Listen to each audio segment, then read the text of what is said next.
तो आज हम डिस्कस करने वाले हैं टैली के चौथे क्लास 4 क्लास में। यहाँ इससे पहले तक हमने ये देखा था कि अकाउंट्स के कुल 4 नेचर थे, आपके इनकम, एक्सपेंसेस, एसेट्स और लायबिलिटीज। इनमें से हमने 2 को बताया था, इनकम और एक्सपेंसेस क्या हैं।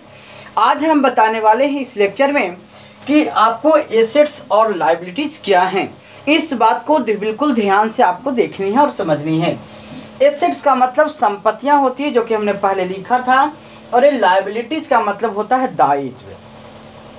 इसको थोड़ा सा एक वे में समझ लेते हैं, फिर धीरे धीरे हम थोड़ी सी डेफिनेशन के माध्यम से ले चलेंगे, क्योंकि हम यहाँ पे अकाउंट्स के बेस्ट फीचर्स के लिए नहीं चल रहा है।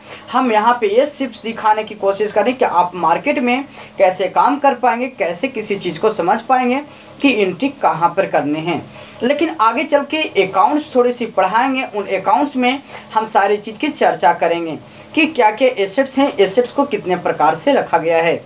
यहाँ पर सिर्फ हम 2 टाइप के एसेट्स को पढ़ेंगे, एक फिक्स एसेट और एक आपका करंट एसेट्स। लेकिन आगे चल के अकाउंट्स जब हम 2-3 दिन बाद जैसे ही अकाउंट्स के लेक्चर पे आएंगे तो सारे चीज़ को हम डिफाइन करते चले जाएंगे। देखिए यहाँ पे कहता है assets all thing which is help to continue their business, यानी कि एसेट्स हम उसे कहते हैं जो हमारे बिजनेस को सुचारू रूप से चलाने में मदद करता है। यानी कि एसेट्स में वही चीज़ है जो हमारे बिजनेस को चलाने में मदद करते हैं। कहता है कि इसके कुछ अलग अलग क्राइटेरिया हैं, जैसे विच फॉलोइंग फीचर्स हैं। ऑनरशिप, यानी कि मानती है कि किसी एसेट्स पर किसी ऑनरशिप की मालिकाना हक का भी होता है।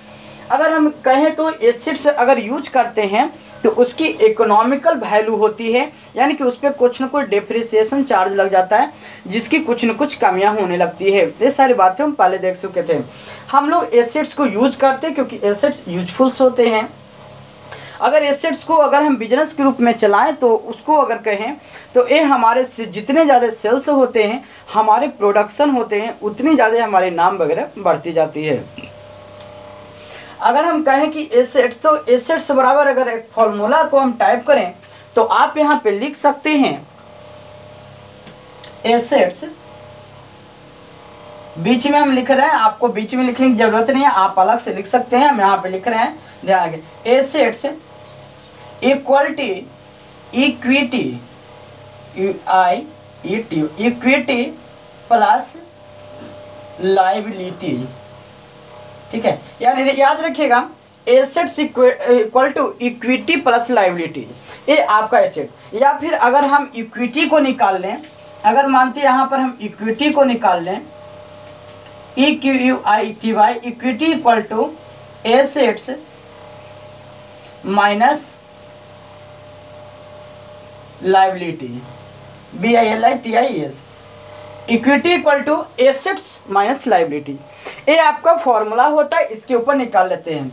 तो देखिए हमने यहाँ बोला था कि कुछ ऑनरशिप कहने का मतलब इक्विटी। ठीक है, जैसे अगर हम एक एग्जांपल से लें कि जैसे आप कोई बिजनेस कर रहे हैं, बिजनेस में आपको पैसे लगाने हैं, तो पैसे लगाने के लिए या फिर बिल्डिंग वगैरह खरीद रहे हैं, तो खरीदने के लिए आपको क्या चाहिए? पैसे चाहिए।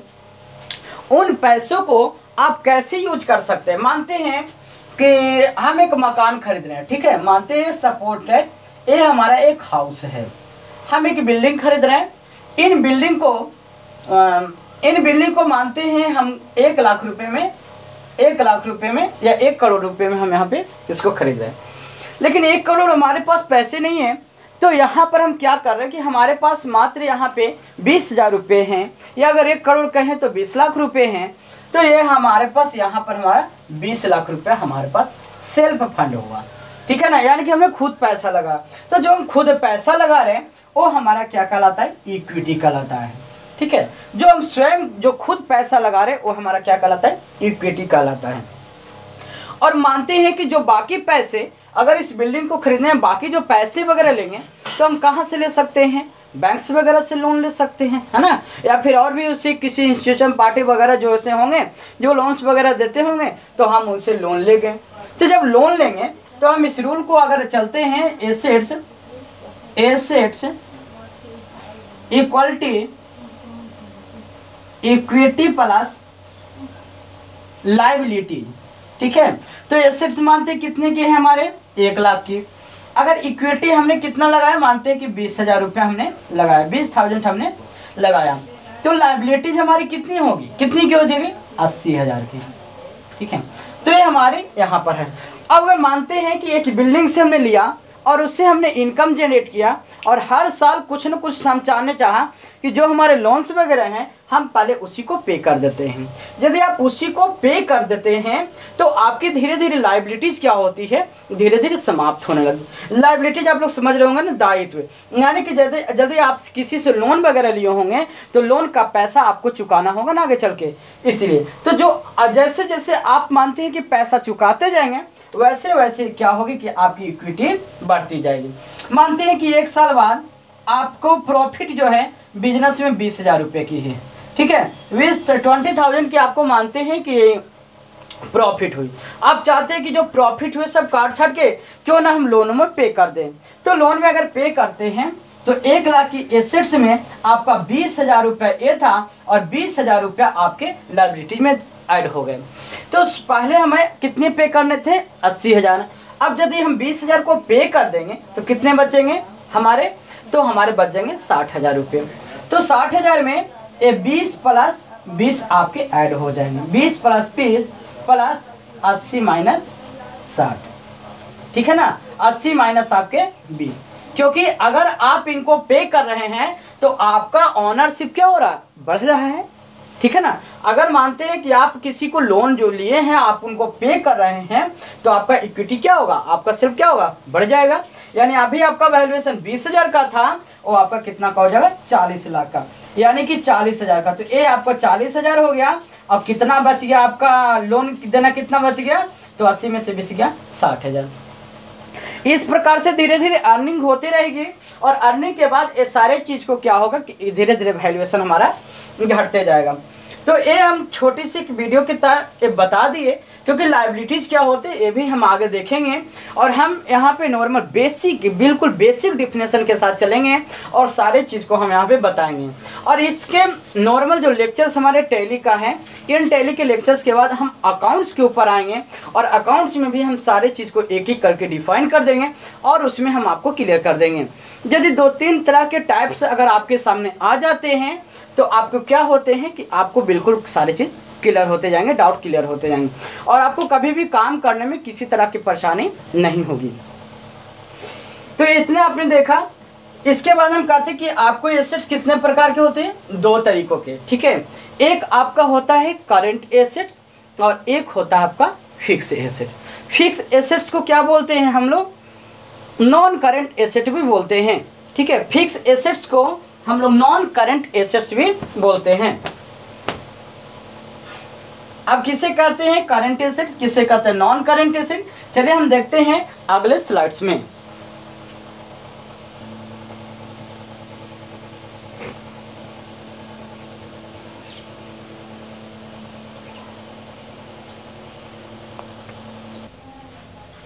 तो ये हमारा 2 टाइप्स ऑफ एसेट्स है। पहला आपका फिक्स एसेट्स जिसे हम कहते हैं नॉन करंट एसेट और दूसरा हमारा है करंट एसेट्स। ठीक है, नॉन करंट एसेट्स यानी फिक्स एसेट्स किसे कहते हैं, करंट एसेट्स किसे कहते हैं, इनकी थोड़ी सी हम डिफिनेशन के साथ देख लेंगे और एग्जांपल्स को समझ लेंगे। ठीक है, और इनके आगे चल के इनमें और डिवाइडेशन होते हैं, इनटेंजिबल एसेट, टेंजिबल एसेट्स, ये सारी चीज़ को हम चर्चा करेंगे।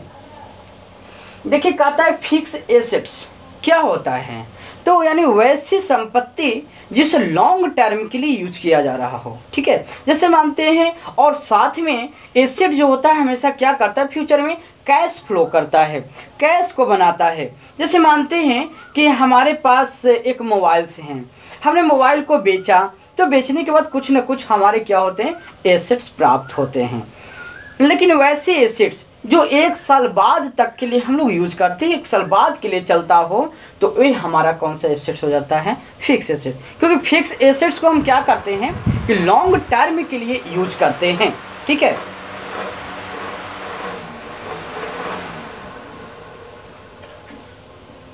फिक्स एसेट्स को हम लोग किसे करते हैं, लॉन्ग टर्म के लिए यूज करते हैं। यहाँ पर जैसे कहा जाएगा कि computer, buildings, machinery, goodwill, land, trademark, patent, company, furniture, motorcycle, meter, mobile, laptop, cycle या फिर आप कुछ भी कह लीजिए, वो सारे आपके कौन से एसेट्स आएंगे? Fix assets. क्यों? क्योंकि फिक्स एसेट्स में क्या होता है कि इस एसेट्स को हम जल्दी से इसको हटा नहीं सकते हैं, यानी कि हम आगे चल के फ्यूचर में इसे कैश फ्लो तो कर सकते हैं, एसेट्स में कन्वर्ट तो करते हैं, लेकिन वैसे एसेट्स जिसको हम तत्काल यूज नहीं कर सकते वो हमारा क्या होता है? Fix assets. जैसे अब आप एक मोबाइल खरीदते हैं तो क्या आपकी सभी की इच्छा होती है कि बार बार हम इसे बेच दें? क्या बेचने का धंधा है? नहीं है। आप चाहते हैं कि जितना अच्छा से अच्छा निकले ताकि लॉन्ग टर्म के लिए चले। लैपटॉप आप खरीदते हैं, क्या आप हर साल नए नए लैपटॉप लेके के बेचते हैं, खरीदते हैं? तो ये नहीं खरीदते। तो ये सारे चीज़ जो आप लॉन्ग टर्म के लिए यूज करते हो वो कौन सा एसेट्स होता है? आपका फिक्स्ड एसेट, जिसको नॉन करेंट बोलते हैं। देखिए, अगर आप बिल्डिंग कंप्यूटर लिए हैं, आप उसे लंबे समय के यूज के लिए, अगर हम कहें कि बिल्डिंग्स आपने लिया हो, अगर बिल्डिंग है तो वो भी आप लॉन्ग टर्म के लिए यूज करने के लिए लिए होंगे। अगर मानते हैं, अगर आप मशीनरी की बात करें तो कोई भी ऐसे पार्ट्स, मशीन जिसे आप लंबे समय के लिए यूज करने के लिए लिए हों, जैसे आप जनरेटर वगैरह है, होंडा है ना, आप पंप्स वगैरह होते हैं, तो ये सारे क्या होते हैं? हैंड पंप्स वगैरह क्या होते हैं? आपके एसेट्स होते हैं। कौन से? फिक्स एसेट, क्योंकि ये आपकी अस्थायी संपत्ति है जो कि आप इसे लॉन्ग टर्म के लिए यूज करना चाहते हैं। फिर देखिए, गुडविल्स वगैरह आते हैं, तो गुडविल वगैरह जो होता है टेंजिबल इंटेंजिबल में आगे हम पढ़ाएंगे तो उसमें हम दिखाएंगे, ठीक है। फिर ट्रेडमार्क, देखते हैं ना कि कोई प्रोडक्ट होता है, उन प्रोडक्टों पे कुछ मार्क्स लगे होते हैं। जैसे ये देखिए, यहाँ पे मानते हैं मार्कर है, तो मार्कर में देखिए इस प्रकार से अलग अलग प्रकार के मार्क्स लगे होते हैं पहचान के लिए, जैसे कैमलिन वगैरह का है। तो ये सारे जो मार्का हैं, ये मार्का का भी वैल्यू है, क्योंकि मार्का जिस कंपनी का है उस कंपनी का भी यहाँ पे अच्छे खासे वैल्यूएज हैं। आगे चल के पेटेंट वगैरह जो मोहर्स वगैरह लग के आते हैं, आगे चल के हम सारे उसको भी देखेंगे, क्योंकि वो सारे अकाउंट जब पढ़ाएंगे ना, तो अकाउंट्स के अंदर में जितने टाइप्स पढ़ाएंगे वो सारे टाइप्स आपको फिर से वहाँ पे रिपीटेड हो जाएंगे। आप इसको हल्के में एकदम इजी वे में याद करना है तो ये याद कर लीजिएगा कि वैसा संपत्ति जिसे हम लॉन्ग टर्म के लिए यूज करने के लिए ही खरीदे हों वो हमारा होता है एसेट्स, फिक्स एसेट, ठीक है। और एसेट्स हम लोग किस लिए यूज करते हैं? तो बिजनेस को सुचारू रूप से चलाने के लिए, जो भी चीज़ हम यूज करते हैं वो हमारा क्या होता है? एक तरह से एसेट्स होता है। फिर कहते हैं करेंट एसेट्स। और एक हम लैंड के बारे में भी बताए थे कि लैंड हमारा क्या होता है। देखिए इसमें सर ने लिखे, लैंड यानी जो भूमि होता है वो भी हमारा क्या होता है? फिक्स एसेट्स होता है। और वही एक लैंड जो खाली ज़मीन है वही एक ऐसा है जिस पे आपका डिप्रिसिएशन चार्ज नहीं लगता, उसकी वैल्यू ना घट करके और उसकी वैल्यू हमेशा क्या होती है? बढ़ते जाती है। आगे देखते हैं करेंट एसेट्स, ठीक है। करेंट एसेट्स यानी कि अस्थायी संपत्ति, वैसी संपत्तियाँ जिसको हम अंडर फाइनेंशियल ईयर नहीं कर सकते, यानी एक साल के अंदर अंदर हम कभी भी उसको कैश के रूप में कन्वर्ट कर सकते हैं। तो वैसे संपत्ति हमारे क्या होते हैं? करंट एसेट्स में आ जाते हैं, अस्थायी संपत्ति में आ जाते हैं। जैसे देखिए, मानते हैं अब एग्जाम्पल्स में दिया हुआ है कैश, बैंक बैलेंस या डिपॉजिट एसेट्स। कैश कहने का मतलब कि मानते हैं हमारे पास अभी कैसेस हैं हमारे पास। अब मानते हैं कि दोस्त लोग हमसे भेंट गए, बोले सर चलिए थोड़ा पार्टी में खिलाइए, बहुत अच्छा कोचिंग वगैरह चल रहा, बिजनेस वगैरह चल रहा, चलिए आज थोड़ा खर्चा करवाइए। मेरे पास 500,000 रुपये थे, उड़ गए, है ना, खर्चे हो गए। तो ये सारे क्या हुए? कैश कौन सा? Current asset. क्यों? क्योंकि ये कभी भी यूज हो सकते हैं, ठीक है। तो हमारे पास पैसे थे, ये तुरंत यूज हो गए। अगर हमारे एटीएम लिए हुए हैं, बैंक में पैसा पड़ा हुआ है, अब कोई चीज़ बिकने आया, तुरंत हम बैंक से पैसा निकाले और कोई सामान खरीद लिए। तो देखिए, बैंक से पैसा तुरंत आप अर्न कर लिए, तुरंत आपने निकाल लिया। तो आपको कोई भी ऐसा संपत्ति जिससे तुरंत मतलब यूज हो जाए या साल भर के अंदर जो आपने कैश में कन्वर्ट कर देना, वो सारा आपको हो जाता है करंट एसेट्स। तो देखिए, डिपॉजिट का मतलब क्या होता है? डिपॉजिट एसेट्स यानी वैसी संपत्ति जिसे आप कहीं पे जमा कर रहे हों। जैसे मानते हैं अब हमारे काउंटर में पैसे पड़े हैं, 1,000, 2,000, 10,000 रुपये पैसे पड़े हैं। मन किया कि चलो भाई मेरे काउंटर में रखा हुआ है, चलो बैंक में डाल देते हैं, कुछ तो इनकम होगा, कुछ तो इंटरेस्ट आएगा, है ना। तो कुछ आने के लिए क्या करते हैं कि हम उन सारे पैसे को उठाकर बैंक में डलवा देते हैं। तो हमारे पास कैश पड़े थे, हमने डलवा दिया। तो इस तरीक़ों से आपको याद रखने हैं। करेंट डिपॉजिट का मतलब जमा करना। आप भी बैंक में पैसे जमा करने जाते होंगे, वो आपका डिपॉजिट कहलाता है। लोन एंड एडवांस एसेट्स, आप लोन यानी कि लोन एक प्रकार का आपका खर्चा भी है, और यहाँ पे लोन जो होता है आप उसको जो चुकाते हैं, तो ऐसे लोन जो साल भर के अंदर पे करना है वो आपका कहाँ आ जाता है, आपके इसके अंदर में आ जाता है, आपका पे करने वाला आपका लायबिलिटीज में आएगा, तो करंट में आ जाएगा। और यदि वैसा लोन जो लॉन्ग टर्म में आपका पे करना हो तो आपको फिक्स लायबिलिटी में आएगा, वो आगे देखेंगे। तो लोन एंड एडवांस्ड एसेट है कि मानते हैं अगर आपको किसी को लोन पे कर दिए, आपको क्या हुआ कि आपके पास पैसे थे, आपने किसी चीज़ का एडवांस दे दिया हो, ठीक है, तो आपके पैसे तुरंत ख़त्म हो गए। इसके बाद कहता है स्टॉक। यहाँ पे कहता है नेक्स्ट आपका स्टॉक। स्टॉक के बगल में यहाँ लिखा हुआ अनसोल्ड गुड्स। देखिए, मानते हैं आपका दुकान है, आपका कोई बिजनेस है, मानते हैं लैपटॉप का ही बिजनेस है, तो क्या कोई ये लैपटॉप भी क्या है, एसेट्स है? ऐसा नहीं, क्योंकि जो बिजनेस में चलाने में हमको हेल्प कर रहा है या जो भी चीज़ हम लोग यूज कर रहे हैं वो सारे हमारे क्या होते हैं, एसेट्स होते हैं। तो यहाँ पे क्या हो रहा है कि अगर मानते हैं, कहता है स्टॉक यानी कि जो गुड्स हैं, लैपटॉप्स वगैरह, मानते हैं कि एक कोई ज़रूरी नहीं ना है कि ये लैपटॉप जो है कब सेल होंगे, इसकी कोई फिक्स कोई लिमिटेशन है नहीं है। मानते हैं आज 2-4 कस्टमर आ रहे हैं, उनको तुरंत आज के आज हम पे कर दिए, आज के आज वो ख़त्म हो गया, ठीक है। अगर मानते कभी कभी जो एसेट्स होते हैं अच्छा नहीं निकल पाता है मार्केट में, तो आपको वैसे ही धैर्य के धैर्य रह जाता, यानी 2-2 साल 4-4 साल 6-6 महीना रख करके लास्ट में ख़राब हो जाता है, तो हमको कम दामों में जा कर के बेच के कैसे निभाना होता है, ठीक है। तो इसे हम कहते हैं अनसोल्ड गुड्स, यानी गुड्स का भी कोई लिमिटेशन नहीं है। गुड्स एक ऐसा एसेट्स है जिसका कभी भी कितना भी यूज हो सकता है, कभी भी ख़त्म ये हो सकता है। कहता है सन्ड्री डेटर। इस बात को जानना बहुत ज़रूरी है आपके बिजनेस के पर्पज से। सन्ड्री डेटर्स क्या होते हैं आपको जानना हर हाल में बहुत ही ज़्यादा ज़रूरी है। सन्ड्री डेटर, ठीक है। तो सन्ड्री डेटर को हम आगे चल के जानेंगे कि क्या होता है, और बाकी मैं आपको कुछ आगे चल के हम दिखाएंगे सन्ड्री क्रेडिटर को भी। तो ये सन्ड्री डेटर याद रखिएगा। सन्ड्री डेटर क्या होते हैं, तो हमारे अगर अकाउंट्स की भाषा में कहें तो सन्ड्री डेटर को हम आप कस्टमर कहते हैं, ठीक है। यानी कि जो आम बोलचाल की भाषा में हम अपने दुकान में जो व्यक्ति खरीदने आते हैं उन्हें क्या कहते हैं, कस्टमर कहते हैं, ग्राहक कहते हैं। उसी ग्राहक को अकाउंट्स की भाषा में हम क्या कहते हैं, सन्ड्री डेटर कहते हैं।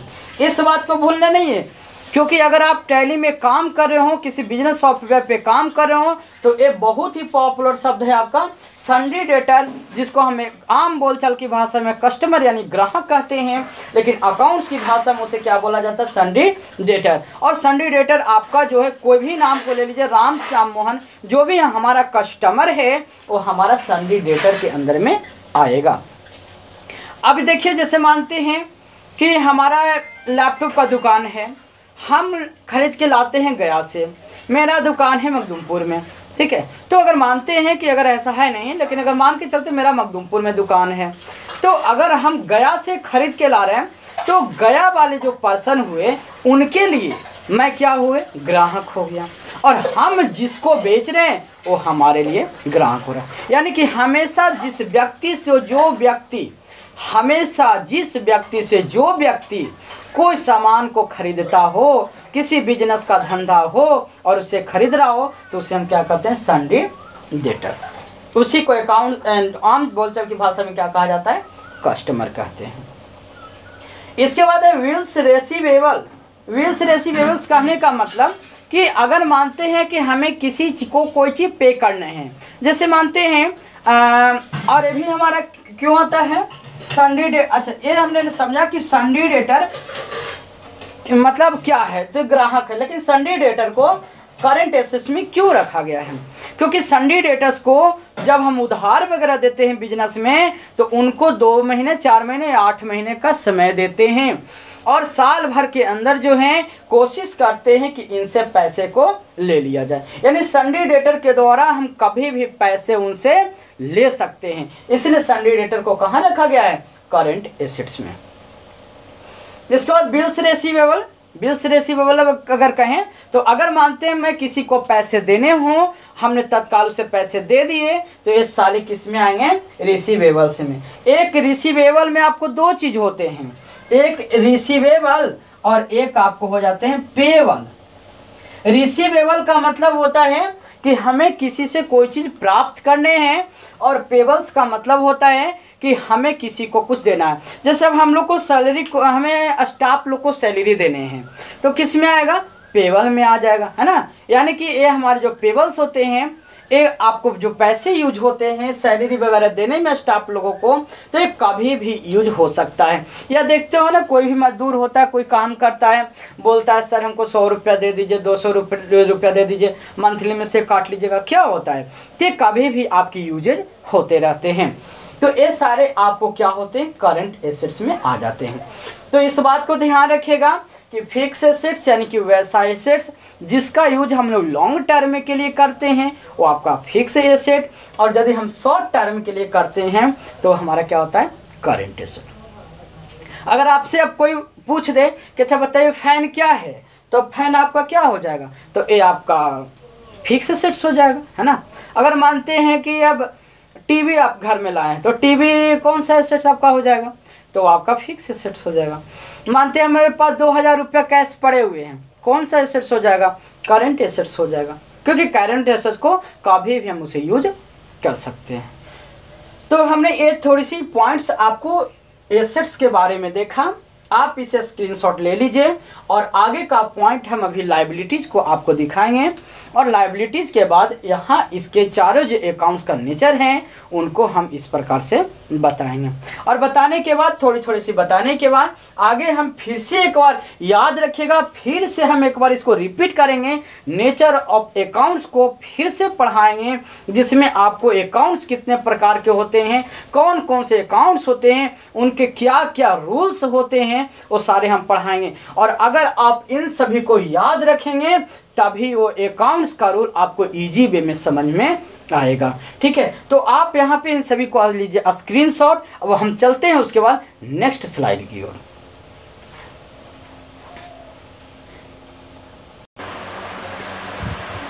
तो अब हम एसेट्स के बाद नेक्स्ट बात कर लेते हैं लायबिलिटीज़ की, ठीक है। तो यहाँ पे लायबिलिटीज़ को आगे चल के हम देखेंगे कि लायबिलिटीज़ का भी एसेट्स की तरह ही यहाँ पर हमने दो टाइप्स को बनाया है। एक आपका होता है फिक्स लायबिलिटीज़ यानी कि नॉन करंट लायबिलिटीज़, और एक हमारा होता है करंट लायबिलिटीज़, ठीक है। दो तरीक़ों की लायबिलिटीज़ होती है, यानी कि दायित्व होता है। दायित्व कहने का मतलब है कि देने हैं। अगर इसका नहीं लिख पाए हैं, चलिए तो इसको आप लिख सकते हैं।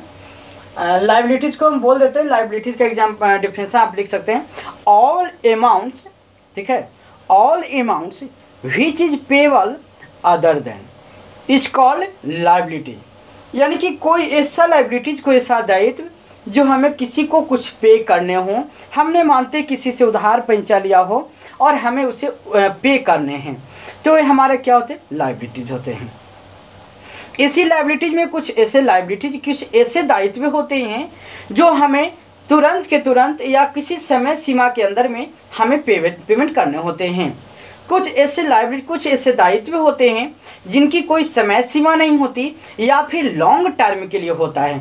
यानी कि कोई ऐसा दायित्व जो 1 साल के अंदर पूरा करना है वो आपका करंट लायबिलिटीज हो जाएगा, और कोई ऐसा दायित्व जो 1 साल के बाद आपको पूरे करने हैं वो आपके क्या हो जाएंगे, नॉन करंट या आपका फिक्स लायबिलिटीज हो जाएंगे। देखिए तो आगे चल के और याद रखिएगा, जो भी जितने बता रहे हैं सारे को याद रखेंगे, और हम बार बार बोले कि अकाउंट्स को फिर से हम रिपीट करेंगे। ये हम टैली के अंदर में पढ़ा रहे हैं, आगे चल के हम अकाउंट्स को रिपीट करेंगे, उन अकाउंट्स में ये सारे बातों को चर्चा करेंगे।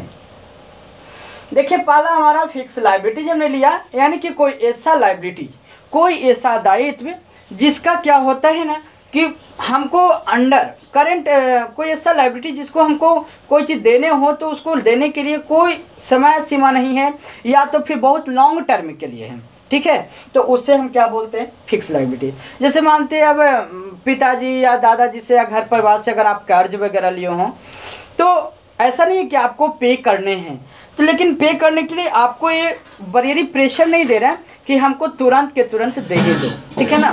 अगर वो आपको रिपीट करने नहीं, हमको जितने जल्दी चाहिए तो वो आपको आ जाएंगे करंट में। लेकिन ऐसा कोई है नहीं, क्योंकि अधिकतर जगह आप यही देखिएगा कि अगर पिताजी से हम लोन वगैरह लिए हों, कोई उधार वगैरह लिए हों, तो ऐसा नहीं है कि तुरंत हमसे वो मांगेंगे। तो ये आपको कौन से लायबिलिटीज में आएंगे, फिक्स लायबिलिटी। कर्ज तो है, हमें कर्ज तो है, लेकिन वो कर्ज पे कोई प्रेशर उतना नहीं है। तो ये देखिए कहता है कि that types of liabilities which is not payable, है ना। यहाँ पर वही चीज देखिए लिखता है कि that types of liabilities which is payable, यहाँ नॉट पेबल है और यहाँ पेबल कब, अंडर करेंट फाइनेंशियल ईयर, और यहाँ भी है अरे अंडर करेंट फाइनेंशियल ईयर। यानी कि यहाँ पे फिक्स लायबिलिटीज में आपको कोई भी मतलब निर्धारित समय के अंदर एक कोई ज़रूरी नहीं है कि आपको पे करने हैं तो करने हैं, ठीक है। जैसे मानते हैं, जैसे कहते हैं लॉन्ग टर्म लोन, अगर आप लंबे समय के लिए लिए हैं लोन वगैरह, तो ये सारे चीज़ को कुछ ताकपत्र वगैरह होते हैं, डिवेंचर वगैरह होते हैं, इन सारे को भी हम आगे बताएंगे, तो ये सारे हो जाते हैं। कैपिटल्स वगैरह है, जैसे मानते हैं कि ऑनर्स वगैरह किसी कंपनी में या किसी चीज़ में आप पैसे इन्वेस्ट किए हैं, तो कोई ज़रूरी नहीं है कि मतलब कहेंगे कि इसी समय हमको तुरंत के तुरंत, वो लॉन्ग टर्म के लिए जा सकते हैं, ठीक है। इसके बाद मानते हैं कि आपका रेंट वगैरह नहीं आएंगे, ठीक है। तो इस प्रकार से आपका जो लॉन्ग टर्म के लिए जाए वो कौन सा हो जाएगा, आपका फिक्स लायबिलिटी। सेकेंड आपका होता है करंट लायबिलिटी। तो करंट लायबिलिटीज का मतलब होता है कोई ऐसा लायबिलिटी जिसको मतलब तुरंत समय सीमा के अंदर आपको चुकाना जरूरी है। जैसे अब मीटर वगैरह का बिल आ रहा है, तो मीटर के बिल का पैसे आपको नहीं रखने हैं, ठीक है। फिर मानते हैं कि आपको टैक्स देने हैं गवर्नमेंट को, जैसे अभी जीएसटी वगैरह चल रहा है या वैट चल रहा, तो गवर्नमेंट का टैक्स का पैसा भी आपको नहीं रखना, वो पैसा हर हाल में आपको देना है तो देना है। तो हर हाल में जिसको देना है, जिसको पे करना है, नेसेसरी पे करना ही करना है, या जिसको 1 साल के अंदर आपको पे करना है, वो सारा कौन सा लायबिलिटीज होगा, करंट लायबिलिटीज। मानते हैं कि कभी कभी ये चीज़ होता है कि अस्कती के कारण ये बोल देते कि चले ना अगले मंथ देंगे। जैसे मानते हैं अब सैलरी वगैरह है, या फिर अगर टीचर्स लोग का पेमेंट है, तो चले भाई इस महीना में पेमेंट देना है, अस्कती के कारण कहेंगे कि छोड़ो ना अगला महीना में दे देंगे, या कहते कहते कितने लोग निकल भी जाते हैं, है ना। तो ये सारे आपके फिक्स लायबिलिटीज में आ गए। और जिसको मतलब हारा में देना ही देना है, जैसे रेंट का पैसा है, मकान मालिक कहेंगे कि नहीं हमको चाहिए तो चाहिए, पर मंथ हमको समय से चाहिए, वो आपका हो जाएगा करंट लायबिलिटी, ठीक है। इसमें ये भी कह सकते हैं short term loan. Short term loan कहने का मतलब है कि 1 साल का अंदर का लोन लिए हैं कि हम 6 महीना में, 8 महीना में, 1 साल के अंदर आपको पैसे लौटा देंगे, तो आपको लौटाना होगा, चाहे आपको कोई भी काम करना पड़े। इसके बाद कहता है आउटस्टैंडिंग एक्सपेंस, यानी कि मानते हैं अगर कोई भी बकाया खर्चा जो होता है, वो खर्चा जो है ये भी आपका क्या होता है, करंट में। क्योंकि मानते हैं अब किसी मार्केट से कोई सामान खरीद के लाए हैं, बोलते हैं कि आते हैं घर से आप दे देते हैं, आते हैं यहाँ से 2 दिन में दे देंगे, आते हैं वहाँ से 4 दिन, तो आपको देने हैं 2 दिन 4 दिन का आप समय लिए हैं, तो आपको उतने दिन के अंदर में पे करने हैं तो करने हैं, ठीक है। या फिर मानते हैं आप एक दुकान खोले हैं, तो दुकान खोले तो आप सन्डी डेटर, देखिए यहाँ पर आपको सन्डी क्रेडिट डेटर, वहाँ पे बात हुई थी पिछले लेक्चर में, यहाँ पे सन्डी क्रेडिटर, सन्डी क्रेडिटर को हम अकाउंट्स की भाषा में सन्डी क्रेडिटर बोलते हैं, और आम बोलचाल की भाषा में हम इसे सप्लायर कहते हैं। सप्लायर यानी कि दुकानदार, जहाँ पे से हम खुद सामान को खरीद कर लाते हैं बेचने के लिए, तो जहाँ से हम खरीद कर ला रहे हैं तो मेरे लिए क्या हुआ, सप्लायर, और जहाँ से हमने खरीदा है उसके लिए हमने क्या हुआ, डेटर, ठीक है। तो सप्लायर का भी यदि पेमेंट होगा तो वो भी नहीं रुकता है, वो भी आपको हर हाल में देने हैं तो देने हैं। ऐसा नहीं कि बस आप उनके यहाँ से ला रहे हैं सामान, ला रहे हैं, अब बोलेंगे कि नहीं हम 2 साल बाद देंगे, 4 साल बाद देंगे, तो ऐसा वो नहीं होता है, ठीक है। आगे चलकर अगर आप बरेरी करते हैं तो आप लोग कंप्लेन भी कर सकते हैं, लेकिन जनरली ऐसा है नहीं। अगर आपका ताल्लुकात सही है तो आप 1 महीना 2 महीना के अंदर भी आप उसको पे कर सकते हैं। फिर यहाँ पे देखिए, यहाँ पे एक लिखा हुआ है बैंक ओवरड्राफ्ट BOD। इसका मतलब क्या होता है? तो कभी कभी देखते हो कि अगर आप बैंक खाता खुलवाएं तो बैंक खाता में भी एक करंट अकाउंट होता है, ठीक है। अकाउंट भी कई प्रकार का होता है, लोन अकाउंट है, करंट अकाउंट है, सेविंग अकाउंट है, ठीक है। तो लोन अकाउंट्स वगैरह में क्या होता है कि अगर आपका ताल्लुकात अच्छे हैं, आपका ट्रांजैक्शन अच्छे हैं और इमरजेंसी में अगर आपको किसी बैंक से कहीं पैसे भेजने हों, ठीक है, तो मालिक वगैरह के हेल्प से क्या हो सकता है कि आपके अकाउंट में मानते हैं कि 40,000 रुपया है, अब आपको इमरजेंसी में आपको 1 लाख अर्जेंट भेजना है तो भेजना है। तो उस स्थिति में बैंक में एक फॉर्म होता है बैंक ओवरड्राफ्ट BOD, ठीक है। तो बैंक ओवरड्राफ्ट में क्या होता है कि अगर आप भर के देंगे तो आपको वहाँ पे क्या होगा कि बैंक मैनेजर साहब अर्जेंट में आपको पैसे भेज देंगे। इसके बैंक के अनुसार से कुछ चार्ज होती है और ये उन्हीं को मिलती है जिनका ट्रांजैक्शन वगैरह अच्छा होता है या फिर बैंक वगैरह से अच्छे ताल्लुकात हो सकते हैं। इसके बाद आपको कहते हैं ड्यूटीज एंड टैक्सेस, जो हमने बताया कि अगर सरकार का जो कोई भी टैक्स है, जो भी इनडायरेक्ट टैक्सेस वगैरह हैं या डायरेक्ट टैक्सेस हैं, वो सारे को लेती है, ठीक है, यानी सभी को देना है। स्टाफ वगैरह की जो सैलरी है, रेंट्स वगैरह है, उसको आपको फाइनेंशियल ईयर के अंदर लौटाना है तो लौटाना है। तो बस इस बिल्स पेबल अगर कहते हैं कि अगर किसी को मानते कुछ पे करना है समय सीमा के अवधि के अंदर, तो वो आपका क्या हो जाएगा, करंट लायबिलिटी। तो इस बात को आप यहाँ से मेन रूप से आपको ये ध्यान रखने हैं कि करंट लायबिलिटी और फिक्स्ड लायबिलिटी में क्या अंतर है। तो फिक्स्ड करंट लायबिलिटी का मतलब हो गया कि आपको किसी समय सीमा की अवधि के अंदर ही आपको लौटाना है तो लौटाना है, लेकिन फिक्स लायबिलिटीज़ के अंदर कोई ज़रूरी नहीं है, आप अंडर फाइनेंशियल ईयर के बाद भी आप उसको लौटा सकते हैं। जैसे हमने कहा कि लॉन्ग टर्म लोन, जैसे 2 साल 4 साल 5 साल 10 साल के लिए आपने लोन लिया हो तो चलिए आराम से देंगे, ठीक है। अगर शॉर्ट टर्म लोन लिए या फिर शुद्ध ब्याज पर पैसा लिए हैं तो आपको शुद्ध ब्याज का पैसा देना हो कि चलिए मानते हैं कि आपने 10,000 20,000 रुपये ब्याज पे पैसा लिया कि 2% 3% के हिसाब से, तो आपको वो इंटरेस्ट का पैसा जो है हर महीने आपको देना होगा। मानते हैं आपने 1 महीना नहीं दिया तो आपको दूसरे महीने पे करने हैं तो करने। ऐसा नहीं कि आप सोचेगा कि पे करेंगे दोनों चीज़ एक बार पे करेंगे, तो ऐसा आपका नहीं चलता है, ठीक है।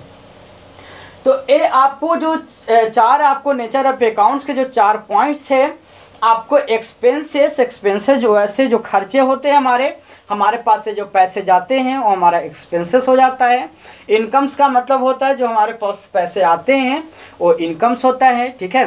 कुछ ऐसे एसेट्स होते हैं जिनसे इनकम जनरेट किया जाता है और कुछ ऐसे एसेट्स होते हैं जिन पे एक्सपेंस होते हैं, ठीक है। तो वो हमारा इनकम नहीं कहलाता है। जैसे मानते हैं कि अब एक फ़ैन हमने ख़रीदा, तो फैन से जो है हमारा एसेट्स है वो आगे चल के फ्यूचर में कैश फ्लो कर सकती है, लेकिन ऐसा नहीं है कि उससे हमारा रेगुलर आपका इनकम हो रहा है।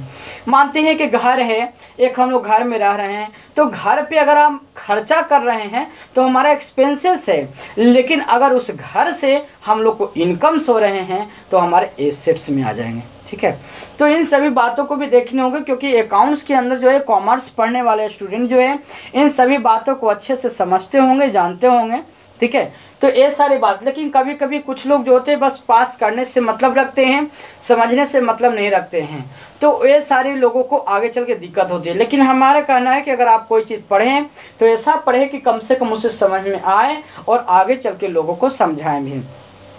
तो ये हमारा देखिए लायबिलिटीज का ये पार्ट हमारा समाप्त होता है और नेक्स्ट अध्याय में हम आपको इंटी सिस्टम को पढ़ाएंगे और इंटी सिस्टम को ही समझाएंगे।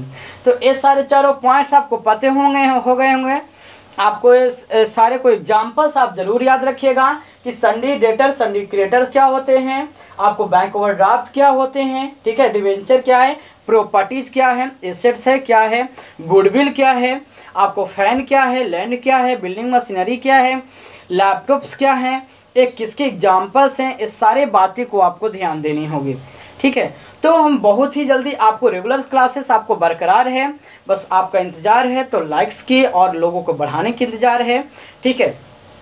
जो भी लोग रेगुलर पढ़ रहे हैं वो कमेंट्स वगैरह में आपको लिख करके बता सकते हैं कैसा है क्या है, इस तरीक़ों से, ठीक है। और जो भी नहीं समझ में आए वो हमें से बता सकते हैं, क्योंकि कभी कभी कोई लोग ऐसे भी होते हैं जो बिना देखे ही डिसलाइक कर देते हैं, तो उससे आपको कोई फ़ायदा है नहीं और हमें भी उससे कोई फ़र्क नहीं पड़ता। बस हमारी कोशिश है कि जो लोग पढ़ने वाले हैं हमें उन्हें बताने का मकसद है। ठीक है, तो ठीक है, थैंक्स, धन्यवाद। तो आप इसे स्क्रीनशॉट कर लें। नेक्स्ट स्लाइड में हम वापस आते हैं। तो इसे आप स्क्रीनशॉट लिख लें और एक जो आपको फॉर्मूला लिखवा देते हैं, इस फॉर्मूला को आप लिख लें और इसके बाद चलिए हम थोड़ी सी लैब में आपको समझाने की कोशिश करते हैं। तो ये हमने शुरू में आपको लिखा था, उसको आप याद कर लीजिएगा। एसेट्स इक्वल टू क्या होता है आपको, equity plus liabilities. Assets equal to equity plus liability, या हम ये लिख सकते हैं equity equal to assets minus liability. ठीक है, इसको याद रखिएगा। और चलिए हम चलते हैं, देखते हैं लैब की ओर। लैब में थोड़ी एग्जांपल्स की मदद से हम समझने की कोशिश करते हैं। तो चलिए हम इस एग्जांपल्स के साथ इसको समझने की कोशिश करते हैं। Plus liabilities. तो जब भी आप कोई बैलेंस शीट देखेंगे किसी भी कंपनी की, तो एक साइड में आपको एसेट्स मिलेंगे उसके अंदर और दूसरी साइड में इक्विटी, शेयर होल्डर्स इक्विटी और लायबिलिटीज को ऐड करके जो टोटल आएगा वो दोनों बराबर होने चाहिए, तभी हम बैलेंस शीट को बैलेंस मानते हैं। अब देखिए, इसको मैं आपको बहुत ही सिंपल तरीके से समझाता हूँ।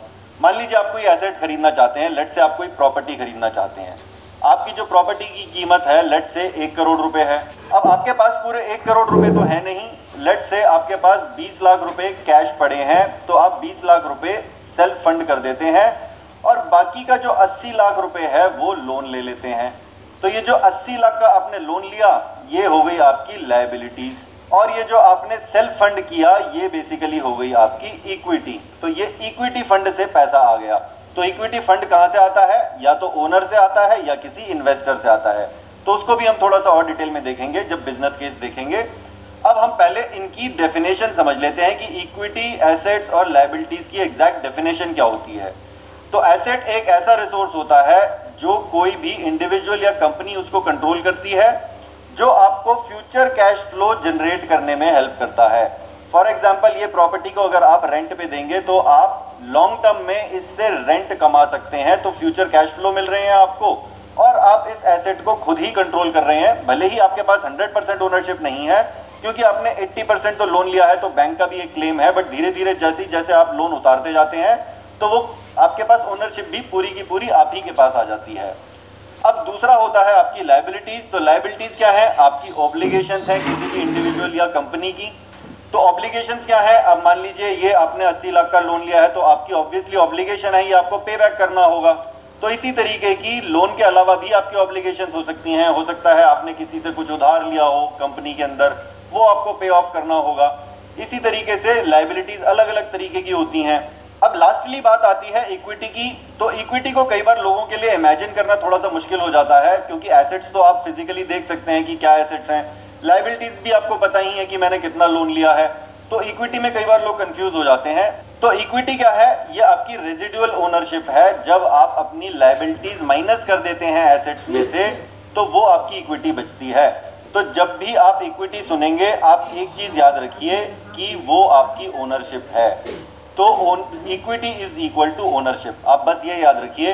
तो यहाँ पे आपकी 1 करोड़ के मकान में 20 लाख की ओनरशिप है, दैट मीन्स 20% की इक्विटी है, यानी कि 20% की ओनरशिप है आपके पास, क्योंकि बाकी का जो 80% है वो तो बैंक का क्लेम है। अब धीरे धीरे करके जैसे जैसे आप इस लोन को पे करेंगे तो आपकी ओनरशिप धीरे धीरे बढ़ती जाएगी। तो बेसिकली अगर हमें ये इक्वेशन लिखनी हो तो हम कैसे लिखेंगे, ये हो गए आपके 100 लाख के एसेट्स और इज इक्वल टू इक्विटी। हमने कितना कहा, 20 लाख की हमारी इक्विटी हो गई, लायबिलिटीज हमारी 80 लाख की हो गई।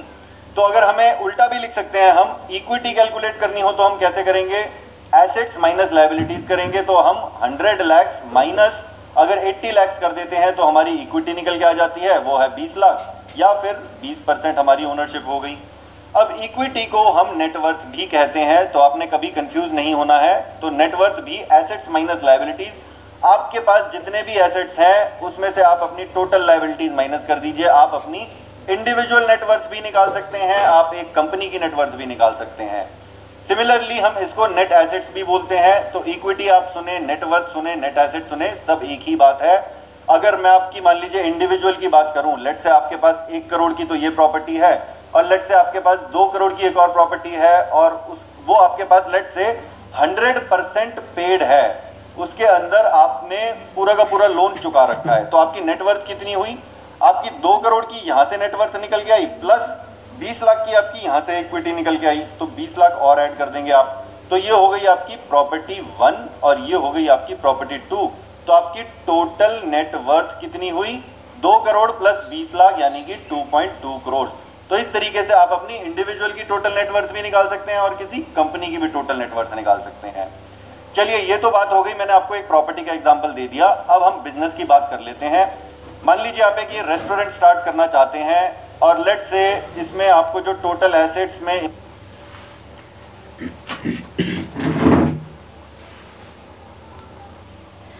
तो यहाँ पर इससे पहले हमें ये देखा कि यहाँ पर किस तरीक़ों से यहाँ पर हम लोग इक्विटी निकाल सकते हैं। इक्विटी कहने का मतलब जो कि ऑनरशिप यानी कि जो मालिकाना हक होती है उसे कहते हैं। यहाँ पर इक्विटी को हम लोग कई अलग अलग नामों से जानते हैं। जैसे यहाँ पर है आपका नेटवर्थ यानी कि इक्विटी ही हो गया। इक्विटी को इक्विटी और नेट एसेट्स बराबर भी हम लोग इक्विटी मानते हैं। तो इस प्रकार से हम अलग अलग कंपनियों को दर्शा कर करते हैं। अब आगे की जो बात है वो हम आपको ये बताने जा रहे हैं कि अगर यदि हम एक बिजनेस को स्टार्ट करें तो उन बिजनेस में हम किस प्रकार के एसेट्स को यूज़ करेंगे और किस प्रकार से लोन्स वगैरह लेंगे। तो अगर आप लोन लेते हैं और जो लाइबिलिटीज होता है 80% का जो क्लेम्स है वो आपके बैंक वगैरह का क्लेम है, यानी कि बैंक से यदि हम लोन्स वगैरह लिए हैं तो उन सभी को कैसे पे करेंगे। तो चलिए आगे देखते हैं हम कि एक न्यू मतलब बिजनेस खोलते हैं तो बिजनेस में हम लोग को क्या क्या चाहिए। तो आपकी टोटल नेटवर्थ कितनी हुई लेते हैं। मान लीजिए आप एक ये रेस्टोरेंट स्टार्ट करना चाहते हैं, और लेट से इसमें आपको जो टोटल एसेट्स में इन्वेस्टमेंट चाहिए वो 1 करोड़ रुपए की चाहिए। आपको लैंड और बिल्डिंग के लिए कुछ पैसा चाहिए होगा, मतलब रेंट के लिए कुछ पैसा चाहिए होगा आपको, इनिशियल वर्किंग कैपिटल, फिर कुछ सैलरीज के लिए आपको वर्किंग कैपिटल चाहिए होगी, आप मशीन्स रखेंगे, मशीन्स खरीदेंगे, रॉ मटेरियल लेके आएंगे, तो इन सब के लिए लेट से आपको 1 करोड़ रुपया इनिशियली चाहिए। अब देखिए, इसको फंड करने के आपके पास 2 तरीके हैं।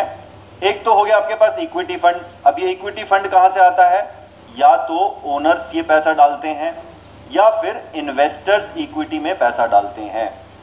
दूसरा, या तो आप लोन ले सकते हैं। तो लायबिलिटीज कितने तरीके की हो सकती हैं?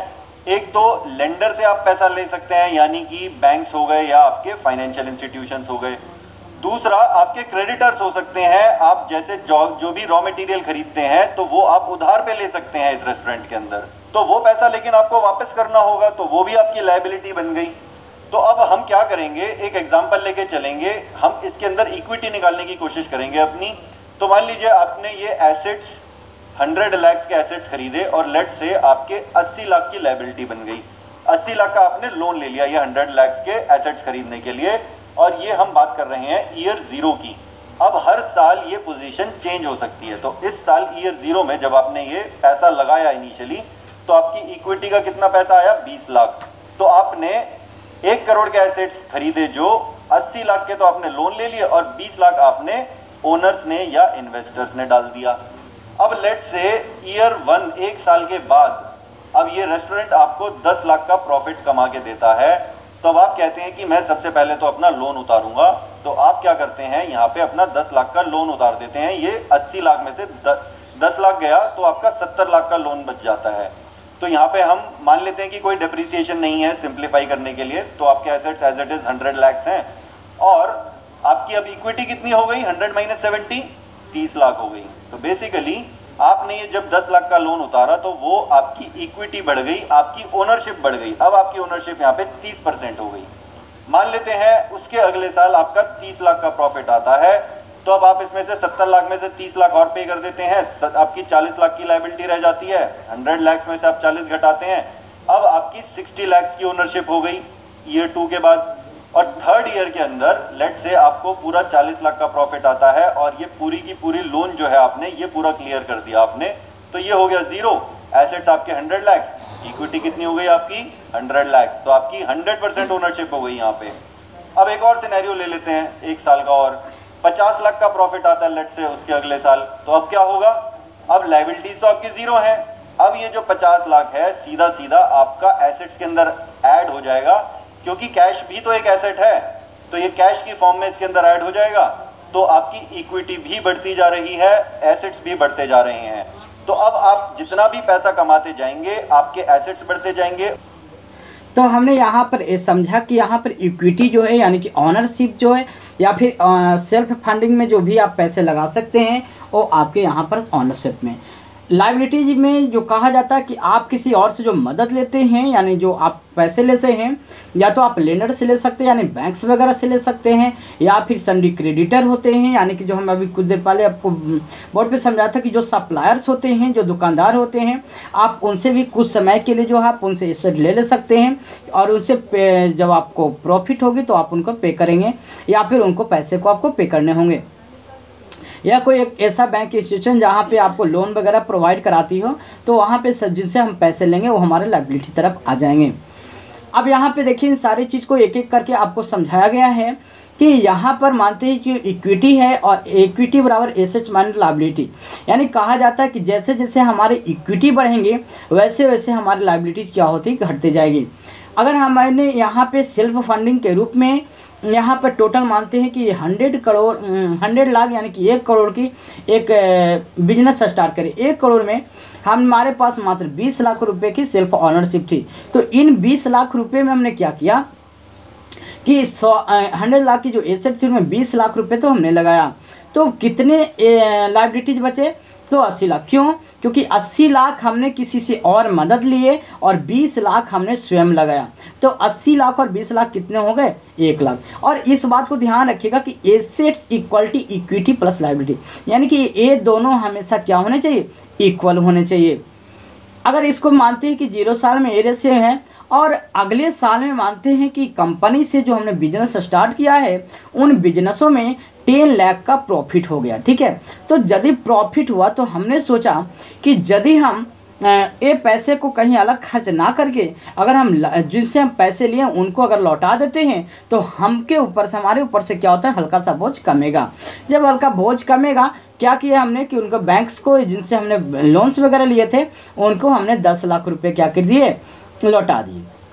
यदि हमने यहाँ से 10 लाख रुपए लौटा दिए तो 80 लाख की जो लायबिलिटी थी मेरे पास वो कितने बच गई, 70 लाख की। 80 में से 10 का कितना बचे, 70।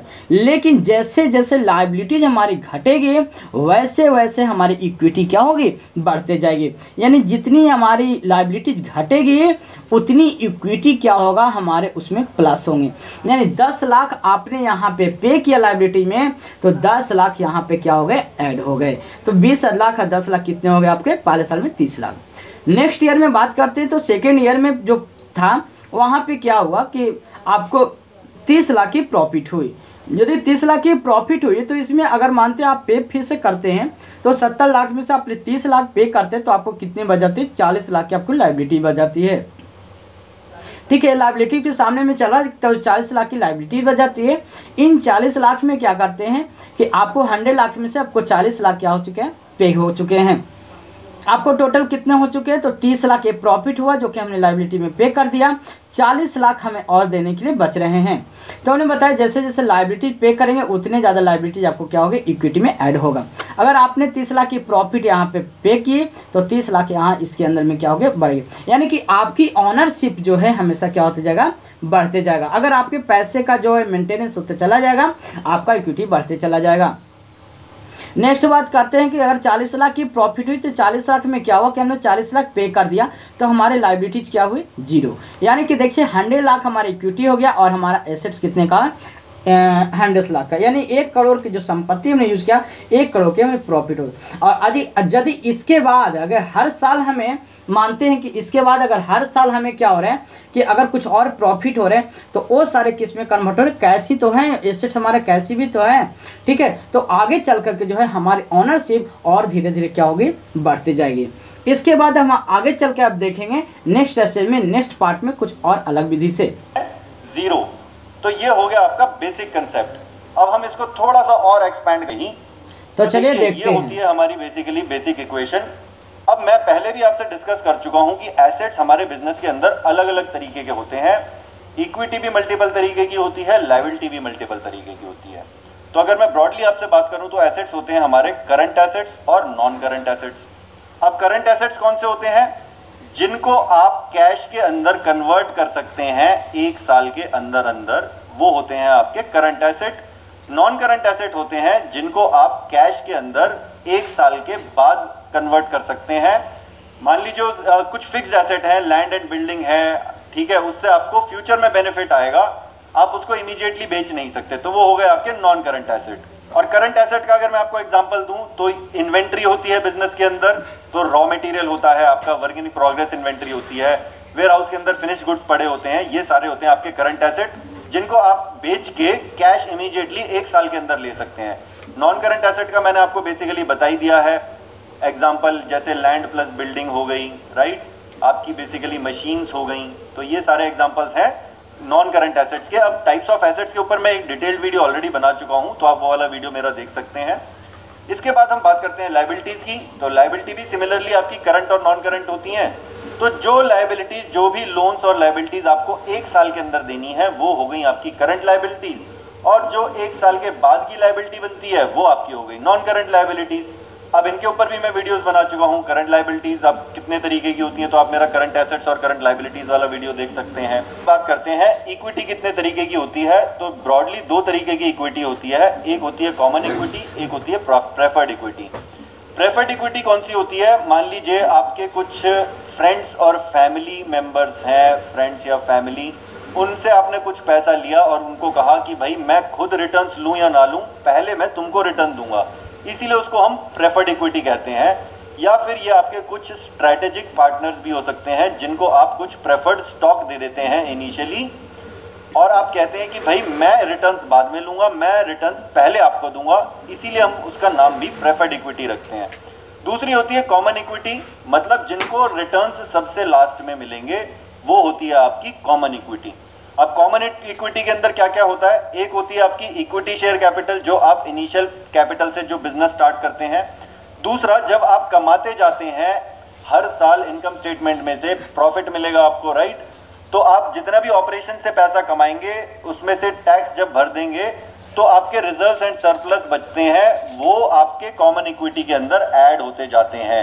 अब इन रिजर्व्स एंड सरप्लस को हम कई बार रिटेन्ड अर्निंग्स भी कहते हैं, तो अगर आपको ये टर्म कई बार सुनने को मिले तो आपको कंफ्यूज नहीं होना है, वो बेसिकली रिजर्व्स एंड सरप्लस की बात हो रही है। ये रिटेन्ड अर्निंग्स बेसिकली यूएसए के अंदर ज्यादा यूज होती है, तो अगर आप इस तरीके के कोई ब्लॉग पढ़ रहे हैं, कहीं पे मैगजीन में पढ़ रहे हैं, तो रिटेन्ड अर्निंग्स का आप मतलब समझ लीजिए कि वो रिजर्व्स एंड सरप्लस होता है। तो अब इस बेसिकली इक्वेशन को हम एक्सपैंड करके ऐसे भी लिख सकते हैं कि हमने एसेट्स को current assets plus non current assets लिख दिया, इक्विटी को हमने इक्विटी शेयर कैपिटल यहां से ले लिया, रिजर्व्स एंड सरप्लस यहां से ले लिया, तो ये दोनों हो गई हमारी कॉमन इक्विटी।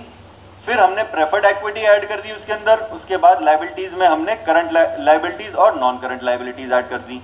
अब देखिए ये इक्वेशन आप ध्यान रखिएगा, याद कर लीजिए, ये इक्वेशन कई बार यूज होगी, बहुत सारे रेशोज में भी मैं इसको यूज करूंगा, तो इस इक्वेशन को आप थोड़ा सा ध्यान रखिएगा। चलिए अब मैं आपको एक और एग्जांपल दे देता हूं और मैं आपको बता देता हूं कि पेमेंट्स की प्रायोरिटी या रिटर्न्स की प्रायोरिटी कैसे कैलकुलेट होती है। तो ये हमने दोबारा से लिख ली, ये एसेट्स इक्वल टू हमारी equity share capital plus reserve plus preferred equity plus liabilities हो गई, ये हमारी बेसिक इक्वेशन हो गई। अब हम बात करते हैं प्रायोरिटी ऑफ पेमेंट्स की। तो जब कंपनी चल रही है तो ऑब्वियसली वो प्रॉफिट्स भी कमाएगी, तो प्रॉफिट में से सबसे पहले पैसा किसको जाएगा, सबसे पहले पैसा जाता है लेंडर्स को, सबसे पहले इंटरेस्ट पे किया जाता है। सेकंड नंबर पे कहाँ जाता है पैसा, टैक्स जाता है गवर्नमेंट को सेकंड नंबर पे। ये प्रायोरिटी बहुत इंपॉर्टेंट है, इसको मैं स्टार से मार्क कर देता हूँ। ये हमारी हर रेशो के अंदर यूज होने वाली है, आप इसको थोड़ा सा ध्यान से देखिए। तीसरी ऑप्शन क्या होती है, तीसरा प्रेफरेंस क्या होती है हमारी, अब इक्विटी की बात आ गई सीधा। देखिए यहाँ पे हमने सबसे पहले तो लायबिलिटीज पे ऑफ करी हमने, उसके बाद हमने सेकंड नंबर पे टैक्स पे किया, थर्ड नंबर पे हमने कहा कि हम प्रेफर्ड इक्विटी शेयर होल्डर्स को रिटर्न्स देंगे, तो या तो डिविडेंड्स की फॉर्म में दे सकते हैं या उन्होंने जो भी रिटर्न्स प्रॉमिस करे हैं आपने, आप प्रेफर्ड इक्विटी शेयर होल्डर्स को वहां पे रिटर्न्स देंगे थर्ड नंबर पे। चौथे नंबर पे जाके रिजर्व्स एंड सरप्लस आते हैं और कॉमन इक्विटी को रिटर्न्स मिलते हैं।